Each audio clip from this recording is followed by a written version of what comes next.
من أحب سنتي فقد أحبني ومن أحبني كان معي في الجنة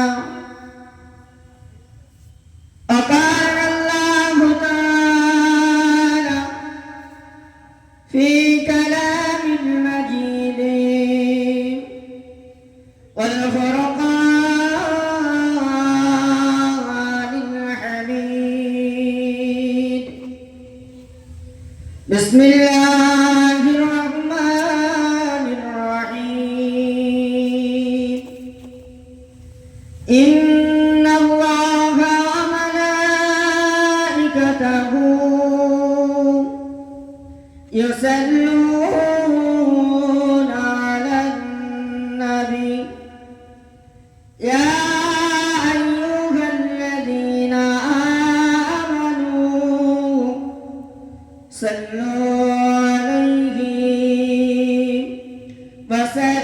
وسلموا تسليما درد اللهم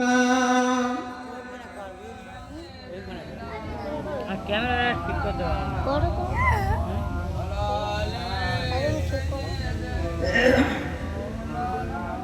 DSLR লাগাচ্ছি ভালো دين ملا ایمان ملا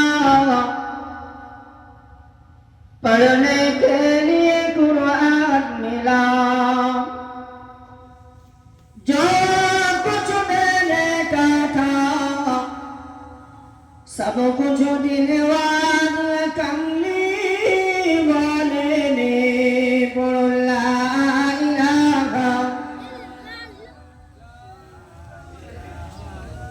لا إله إلا الله اللهم صل على মন খুলে পড়েন বাবা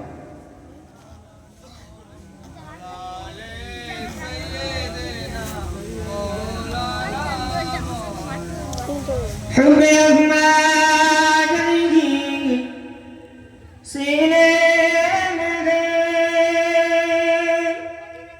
मेरा हूँ मेरा दीन मदीने में है ए गलीमा तुझे क्या चाहिए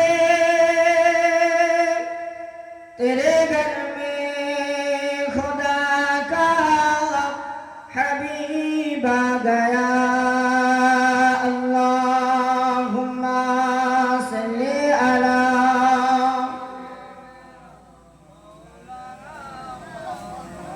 وعلى آل سيدنا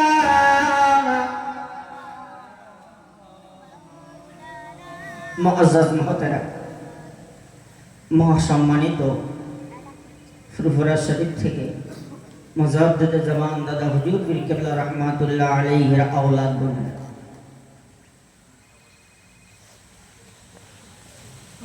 আমার সম্মুখে বসে থাকা বয়োজ্যেষ্ঠ বাবাজিরা জন যুবকেরা পর্দা নাসিনা ধার্মিকা স্নেহময়ী মমতাময়ী আমার মা ও বোনেরা মহান আল্লাহ পাকের দরবারে অগণিত শুকরিয়া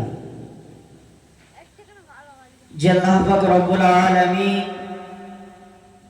দুনিয়ার সমস্ত কাজ কারবারকে ফেলে রেখে এই দুনিয়াবি জান্নাতের বাগানের ভিতরে আসার এবং বসার মতো তৌফিক দান করেছেন সেই মহান প্রভুর দরবারে আমরা সকলে উচ্চ আওয়াজে বলি আলহামদুলিল্লাহ আর একটু জোরে হবে না আলহামদুলিল্লাহ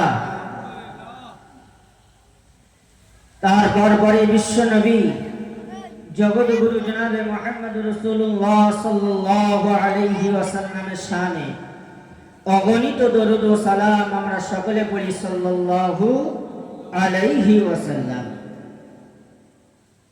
ভাই আমার বাবাজিরা খুব সংক্ষিপ্ত সময় কোরআনের আয়াত তেলাওয়াত করেছি। এই আয়াত সম্পর্কে আমরা সকলেই অবগত আছি। কুল্লু নাফসিন যায়িকাতুল মাউত। আচ্ছা বাবাজি, পৃথিবীতে যত প্রাণী আছে সকলের মৃত্যুবরণ করতে হবে না? হবে না? আমরা যে মানুষ, আমাদের বডি নামক একটা দেহ রয়েছে, তাই না? এই মরণটা কি দেহর হয়?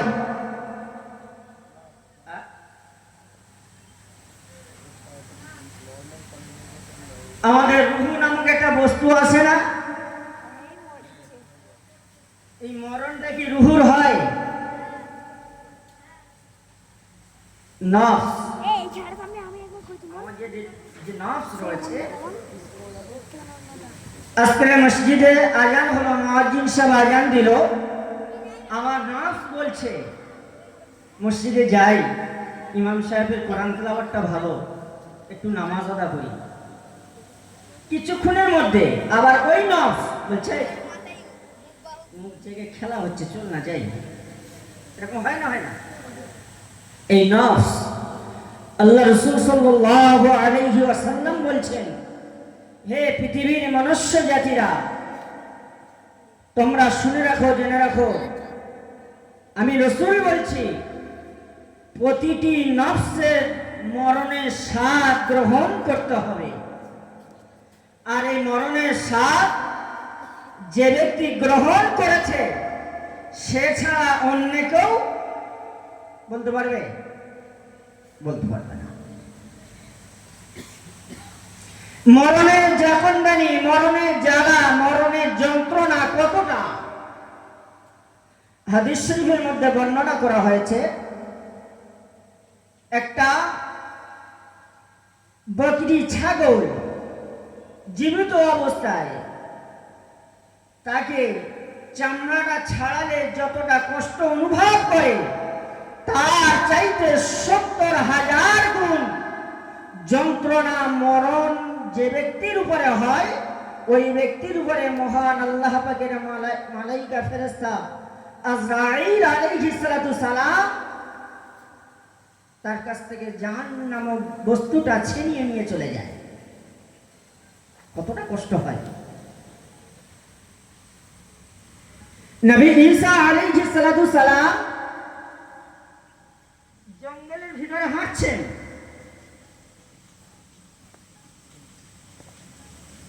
জঙ্গলের ভিতর দিয়ে হেঁটে হেঁটে যাচ্ছেন, যেতে যেতে একটা কবরস্থান দেখতে পেলেন। ওই কবরস্থানের ভিতরে উনি দাঁড়িয়ে গেলেন। দাঁড়িয়ে গিয়ে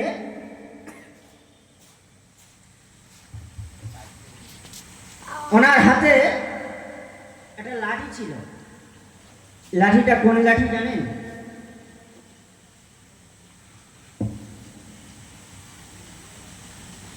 নবী মুসা আলাইহিস সালাতু সালামের হাতের লাঠি আশা। যে লাঠিটা নীল নদে আঘাত করার বিনিময়ে 12টা রাস্তা তৈরি করে দিয়েছিলেন মহান আল্লাহ পাক রব্বুল আলামিন। সেই আশা লাঠিটা নবী ঈসা আলাইহিস সালাতু সালামের হাতে। নবী ঈসা আলাইহিস সালাতু সালাম ওই কবরস্থানের ভিতরে পুরাতন একটা কবরের পাশে দাঁড়িয়ে ওই লাঠিটা দিয়ে আঘাত করলেন। আঘাত করার সাথে সাথে মহান আল্লাহ পাকের হুকুমে আর ওই লাঠির মুজিজায় আমার আল্লাহ পাক কবরের মাটিটা দুদিকে ফাঁকা করে দিয়েছে। একবার জোরে বলুন না সুবহানাল্লাহ। নবী ঈসা আলাইহিস সালাতু সালাম ওই কবরের ভিতরে লক্ষ্য করে দেখছে একটা জওয়ান যুবক ছেলে শুয়ে রয়েছে। জোরে বলুন না সুবহানাল্লাহ। ভাইরা আমার, বাবাজিরা, নবী ঈসা আলাইহিস সালাতু সালাম ওই আশা লাঠিটা নিয়ে ওই যুবকের গায়ে ঠেকিয়ে দিলেন, টাচ করে দিলেন। হে যুবক,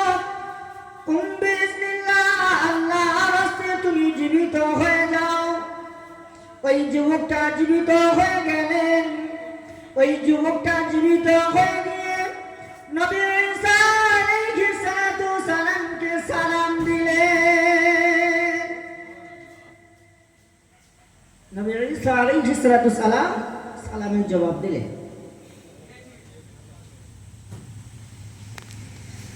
বাইরা মাগামাজিনা নবী ঈসা আলাইহিস সালাতু সালাম সালামের জবাব দেওয়ার পরে জিজ্ঞাসা করলেন, ও বাবা ছেলে, তুমি এই জায়গায় এই কবরের ভিতরে কতদিন শুয়ে রয়েছ বাবা, কতদিন রয়েছ বাবা? ওই সময় ওই যুবক বলেছিলেন, ও চাচা যান, আপনি আমার সালামের উত্তর দিলেন, আমার কাছে আরেকটা সালাম গচ্ছিত রয়েছে, জোরে বলুন সুবহানাল্লাহ।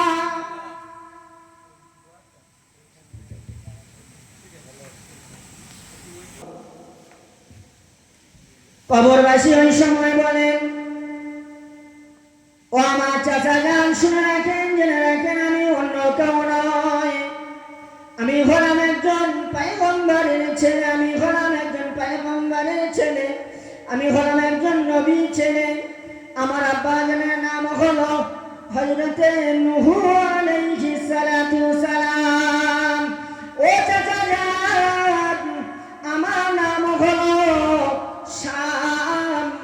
আমার এই কবরে জিন্দেগানিতে আমার আব্বা জান আমার জীবিত থাকার সময় আমার আব্বা জান আমাকে বলেছিলেন, বাবা শাম, তুমি যখন দুনিয়া থেকে বিদায় নেবে, কবরস্থ হয়ে যাবে, তোমাকে একদিন ওই কবরস্থ থেকে জীবিত করা হবে বাবা।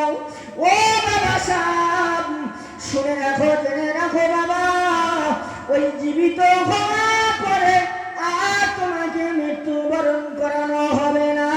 ও বাবা শাম, শুনে রাখো, জেনে রাখো, ওই থেকে নিয়ে আর কিয়ামত পর্যন্ত বাবা তোমার সঙ্গে বহু অলৌকিক ঘটনা ঘটবে বাবা। ও বাবা শাম, শুনে রাখো, জেনে রাখো, ময়দানে মাহশরে কিয়ামতের দিন যখন অনুষ্ঠিত হবে, কিয়ামত যখন শুরু হয়ে যাবে বাবা, ও বাবা শাম, কিয়ামতের কঠিন দিনের কথা আমি তোমাকে শুনিয়ে দেই বাবা।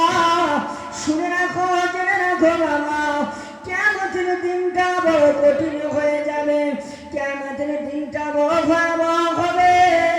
ও আমার চাচা যান, আমি কবর থেকে আমার আব্বার ওই ওসিয়তের কথাটা চিন্তা করছিলাম। নবী ঈসা আলাইহিস সালাতু সালাম বলছে, হে বাবা শাম, নবী নূহ আলাইহিস সালাতু সালামের জামানায় যারা মারা যায়, ইন্তেকাল করে, তাদের তো দাড়ি চুল পাকে না বাবা, তোমার দাড়ি চুল পেকে গেল কেন? শাম বলছে, হুজুর, আমার আব্বার ওসিয়তের কথা শুনে এই মাত্রই আমার চুল দাড়ি পেকে সাদা হয়ে গেছে। আচ্ছা বলেন বাবাজি, ময়দানে মাহশরের কথা শুনে কবরবাসীর যদি চুল দাড়ি পেকে যায়, আমাদের অন্তরে একটু ভয় তো আসে না? কিয়ামতের দিনে আল্লাহর দরবারে আমাদের জবাব দিতে হবে, এ ভয় আমাদের আছে? যদি এ ভয় থাকতো তাহলে আমার তো মনে হয় মুসলমান দাবিদার যারা, নবী পাকের উম্মত দাবিদার যারা, তারা কোনোদিন অহংকার করত? তারা কোনোদিন হিংসা করত? তারা কোনোদিন মিথ্যা কথা বলতে পারত? এই দুই কানের হাদিসটা আছে না নাই? নাম কি? কিরামান কাতিবিন। এদের কাজ কি? আমি সকাল থেকে সন্ধ্যা পর্যন্ত কি করছি? কি করা? লিপিবদ্ধ করা। আমরা মুসলমান, নামধারী মুসলমান হয়েছি, মুসলমানের সাইনবোর্ড নিয়ে ঘুরে বেড়াচ্ছি, ঠিক কিনা? মুসলমানের সাইনবোর্ড নিয়ে ঘুরে বেড়াচ্ছি। আমি একটা দোকান করেছি, যা যা মাল বোর্ড টাঙানো আছে, যা যা মাল লেখা আছে ওই বোর্ডে, আমার দোকানে একটাও নাই। খরিদ্দার আসবে তো? আসবে? আমি ইসলামের সাইনবোর্ড লাগিয়েছি মুসলমান বলে, কি বলে?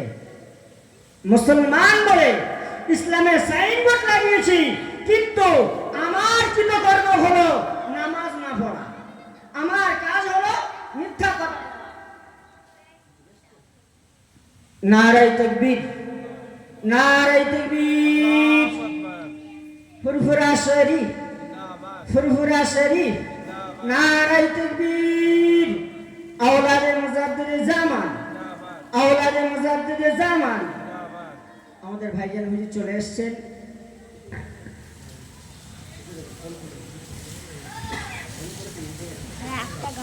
আমাদের ভাইজান এসে গেছেন, প্রায় ফোন করেছেন, কাছাকাছি আছে। তো ভাইজান, আমার আব্বা জানারা যে কথা বলছিলাম, নবী ঈসা আলাইহিস সালাতু সালাম নবী নূহ আলাইহিস সালাতু সালামের বেটাকে জিজ্ঞাসা করছে, বাবা ছেলে, তুমি তো পৃথিবীর জমিনে জীবিত ছিলে, মালাকাল মাউত আজরাইল আলাইহিস সালাতু সালাম তোমার জানটা কফ করেছে, আবার আমার মনে যায় মহান আল্লাহ পাক রব্বুল আলামিন তোমাকে কবর থেকে জীবিত করে দিয়েছে। ও বাবা শাম, একবার কি জানাবে মরণের কষ্ট কতটা পেয়েছো তুমি? মরণ সম্পর্কে কি অভিজ্ঞতা তোমার হয়েছে? ও বেটা শাম, একটু জানাবে আমাকে। হযরত শাম রাদিয়াল্লাহু আনহু ওই সময় বলেছিলেন, ও চাচাজান, শুনে রাখেন, জেনে রাখেন, আমি নবী নূহ আলাইহিস সালাতু সালামের বেটা। আমি যখন আজরাইল আলাইহিস সালাতু সালামের সম্মুখীন হয়ে গেলাম, আজরাইল আলাইহিস সালাতু সালাম যখন আমার সম্মুখে চলে আসলো, আমার দমটা ভারী হয়ে গেল, আমার শরীরে ঘাম ঝরতে শুরু হয়ে গেল। ও চাচাজান, শুনে রাখেন, জেনে রাখেন, আমি শাম দমটা নিতে পারছিলাম না। ওই সময় আজরাইল আলাইহিস সালাতু সালাম যখন আমার জান নামক বস্তুটা ছিনিয়ে নেবেন, ওই সময় আমার দমটা বন্ধ হয়ে গেল, আমার নিঃশ্বাসটা বন্ধ হয়ে গেল। ও চাচাজান, আপনি আমার চেহারা দিকে একবার লক্ষ্য করেন, একবার খেয়াল করে দেখেন, আমার চেহারাটা ঘামে জর্জরিত হয়ে গেছে। নবী ঈসা আলাইহিস সালাতু সালাম দেখলেন নবী নূহ আলাইহিস সালাতু সালামের বেটা শামের গায়েতে ঘাম ঝরতে শুরু করেছে। শাম বলছেন, চাচাজান, শত শত বছর আগে আমার ইন্তেকাল হয়েছে, আর সেই থেকে নিয়ে আপনি আপনার মুজিজায় আল্লাহ পাকের অসীম কুদরতে আমি কবর থেকে আবার জীবিত হয়েছি। ও চাচাজান, যেদিনই আমি মৃত্যুবরণ করেছি, আর সেই আমার গায়ে থেকে ঘাম ঝরা শুরু হয়েছে, আজও পর্যন্ত আমার শরীরে ঘাম শুকায়নি। মরণের কষ্ট কতটা বুঝতে পারছেন? এই আমার বাবাজিরা, যারা নেককার বান্দাবান্দি হবে, সলেহে পরেজগার বান্দাবান্দি হবে, তাদের মরণটা কেমন হবেন জানেন? মায়ের কোলে শিশু যখন শুয়ে ঘুমিয়ে যায়, মায়ের কোলে শিশু যখন ঘুমিয়ে যায়, নেককার বান্দাবান্দিদের জানটা মহান আল্লাহ পাক আজরাইল আলাইহিস সালাতু সালাম যখন ছিনিয়ে নেবে, মাসুম বাচ্চার মতো ঘুমিয়ে যাবে, সে কিছুই বুঝতে পারবে না। যারা বদকার হবে, একটা মানুষের গায়ে কুলের কাঁটা, কুল গাছের কাঁটা, কুল গাছ জানেন না? এই কুল গাছের কাঁটা যদি টেনে আনা যায়, কেমন লাগবে? তার চাইতে কোটি কোটি আযাব দিয়ে গুনাহগারের জানটাকে ছিনিয়ে বের করা হবে। আল্লাহ পাকের অশেষ মেহেরবানিতে আল্লাহ পাক বহু জায়গায় নিয়ে যায়। মুজাদ্দিদে জামান দাদা হুজুর পীর কেবলা রহমাতুল্লাহ আলাইহির নেক দোয়ার ওসিলায় বিভিন্ন জায়গায়, বিভিন্ন এলাকায় যায়, নিয়ে যায় আল্লাহ পাক। তো ভাই, শারীরিক শরীরের কন্ডিশন খুবই ভালো নয়, শুধু আমার এই ভাতিজা বারবার করে বলছে, চাচাজি আপনি আসেন, আমারই ছাত্র, আপনারা তার জন্য দোয়া করবেন, আপনাদের কাছে পাঠিয়েছি। আল্লাহ পাক যেন সে যে কোরআনের হাফেজ হয়েছে, এই কোরআনটা তার বুকে রাখার মতো তৌফিক দান করেন। আমরা সকলে বলি আল্লাহুম্মা আমিন। তো ভাইজান, আমার আব্বাজানেরা, আমরা সকলেই ফুরফুরা শরীফে মুজাদ্দিদে জামান দাদা হুজুর পীর কেবলা রহমাতুল্লাহ আলাইহির অনুসারী নাকি মানিত। তার 2 আওলাদ আসছে আজকে। সানাউল্লাহ ভাইজান আমার বাড়িতে গিয়েছিলেন এই রবিউল আউয়াল মাসের 19 তারিখে।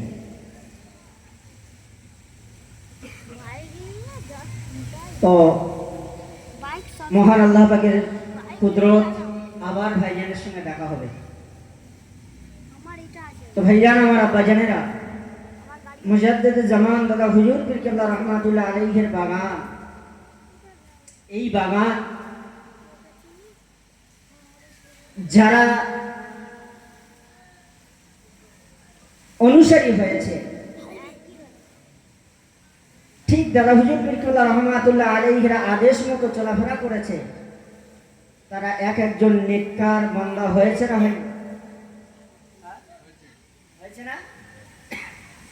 আমরা সেই দাদা হুজুর পীর কেবলা রহমাতুল্লাহ আলাইহির নির্দেশ মতো চলতে পারি না, তাই আমরা আল্লাহওয়ালা হতে পারি নাই, আল্লাহকে চিনতে পারিনি।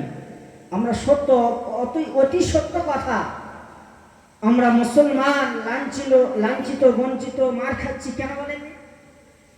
একমাত্র আল্লাহ এবং আল্লাহ রসুলকে ভুলে যাবার কারণে। একমাত্র আল্লাহ এবং আল্লাহ রসুলকে ভুলে যাবার কারণে। সত্য কথা বলছি, নবী পাকের মেম্বারে বসে আজকে যখন শিয়ালদা থেকে আসছি, ক্যানিং ট্রেনে শিয়ালদায় নামলাম, আমার গায়ে বড় জুব্বা,